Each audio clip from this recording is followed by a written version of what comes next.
Welcome again, friends. Welcome again in the third video lecture of the viral transduction.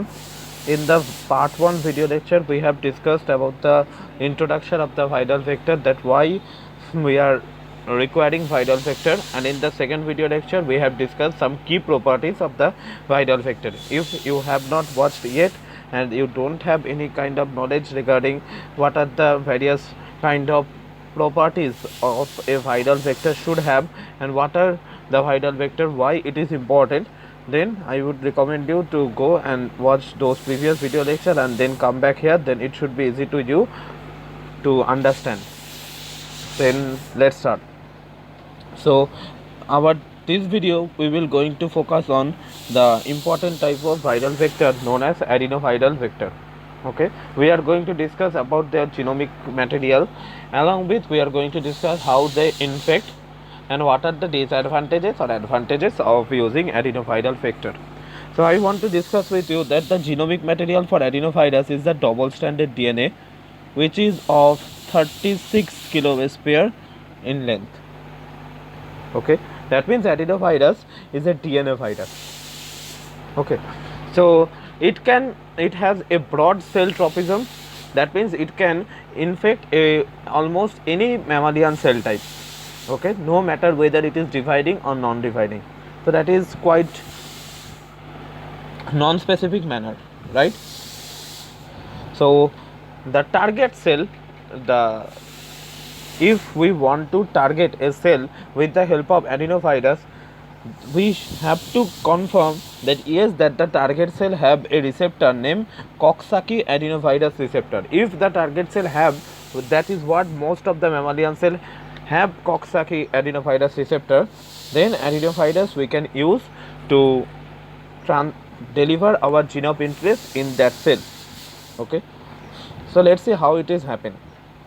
So I am using this picture to explain you how adenovirus infect a cell, but although it is not a preferable picture for adenovirus gene delivery system, but we can use this. So this is the modified adenovirus. That means we have modified this gene of interest. Inside this we have our gene of interest. Okay, now the adenovirus will only transfect those kind of cells that have a receptor called CARD receptor, that is Coxsackie adenosine receptor. If this receptor is present in the cell, then it can interact with it and it will bind with the cell in its Coxsackie adenosine receptor. Okay, so after its binding, it will be internalized with the help of a special kind of endocytosis called integrin mediated endocytosis. Okay, so after integrin mediated endocytosis, it will be transported actively to the nucleus. Suppose this one is a nucleus, and in the nucleus it will be expressed episomally. That means adenovirus will not integrate with our host genome, and that is the reason why it can only facilitate transient transfection. Okay, that means the gene that we have delivered with the help of adenovirus cannot show its expression for a long amount of time. Okay, so that is the idea of how adenoviral based vector infects. So adenovirus is a DNA virus which consists of a double-stranded DNA of 36 kilobase pair in length, and among this 36 kilobase pair we can use a DNA of 7 to 8 kilobase pair as a gene of interest. That means among this 36 kilobase pair we can provide a 7 to 8 kilobase pair of gene of interest. Okay, and the remaining 29 to 28 kilobase pair will be the double-stranded DNA of that vector. Okay, then after that it will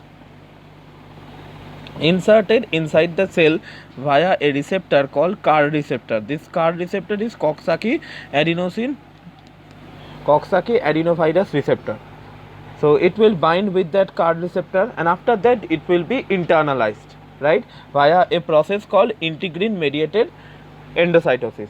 Okay, then after entering inside the cell, it will be transported to the nucleus where it will be expressed episomally. Okay, that is why it only provide transient expression, not sustained expression.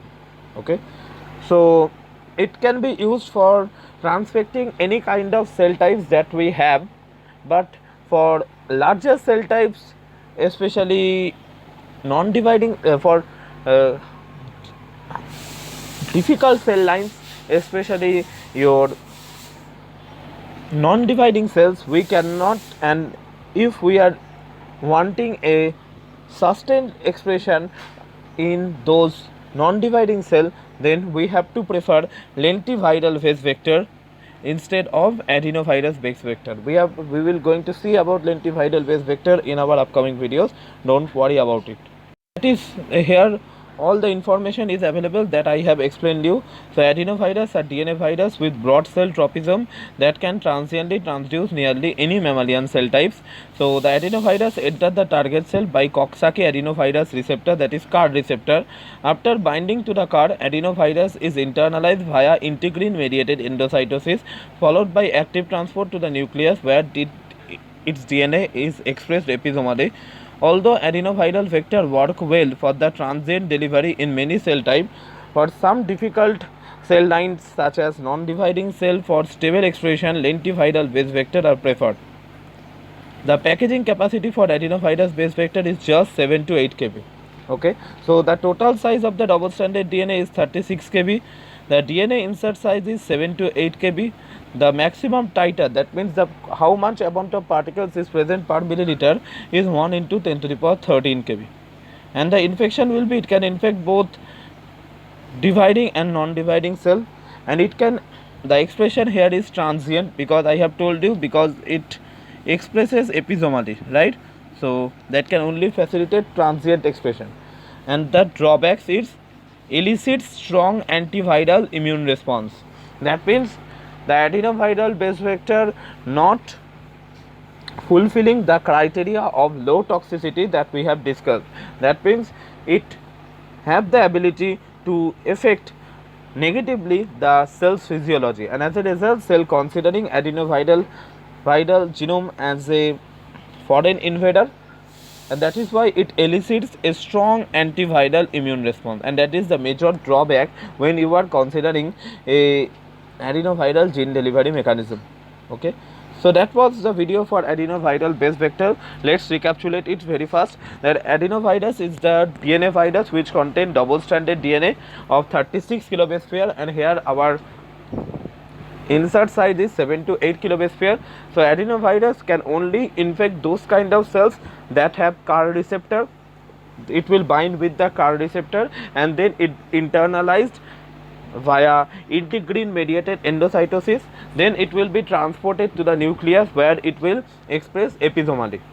Okay, so for transfecting those very difficult cell lines, for example non-dividing cells, and if we are wanting sustained level of gene expression, then lentiviral base vector is preferable. And the major drawback of adenoviral base vector is it elicits a strong antiviral immune response. Okay, so that was the video regarding adenovirus. So I hope this video will be helpful to you, and thank you for listening to this class.